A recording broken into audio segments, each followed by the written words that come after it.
fragments, which I estimate traveled at a speed of approximately 66.23 miles per hour or 106.59 kilometers per hour.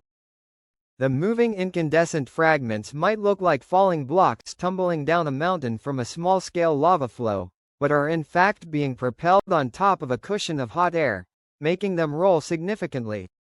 Once the pyroclastic flows ended, some of the lava blocks within them ignited vegetation fires where they fell, creating an even more intense orange glow visible from afar. As the eruption column continued upwards, many millions of tiny particles of ash rubbed together to create static electricity, creating volcanic lightning. This plume may have ended up reaching the highest an eruption column has ever achieved from the Kanlaon volcano, but there are conflicting reports. One source suggests the eruption plume reached 22,710 feet or 6,922 meters, while another suggests it reached 46,000 feet or 14,021 meters.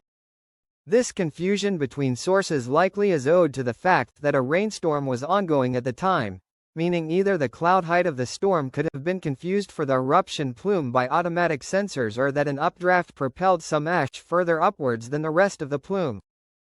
Based on the limited amount of ash which fell on these select areas, I'd tend to lean towards the lesser figure.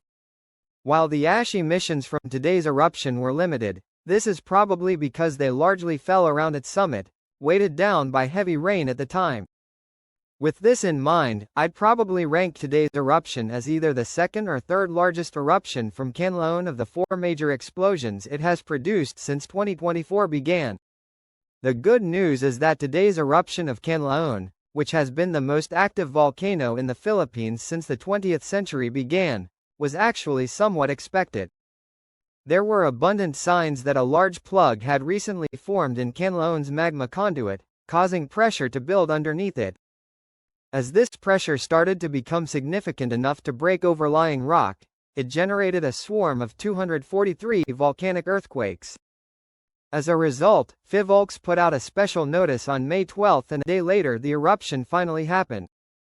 Today's eruption once again thankfully caused no deaths or injuries, as no one had entered Kanlaon's 6-kilometer exclusion zone, and extremely deadly hazards remained within this exclusion zone. But, does it pose any dangers to those outside of this zone? Yes, potentially, but only if you live near a stream or river, or right above the areas it semi-frequently floods. Why? Due to the potential for small to medium-sized lahars. I'm not yet sure how much loose ash and pyroclastic flow deposit material was just emplaced on Kanlaon's edifice.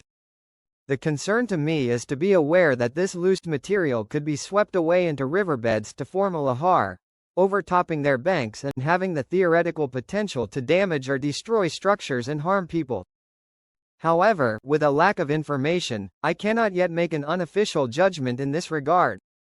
While more similarly sized or even more powerful eruptions could technically occur from Kanlaon in the near future, none of this volcano's prior major explosions during its current eruptive episode were closely followed by another major explosion.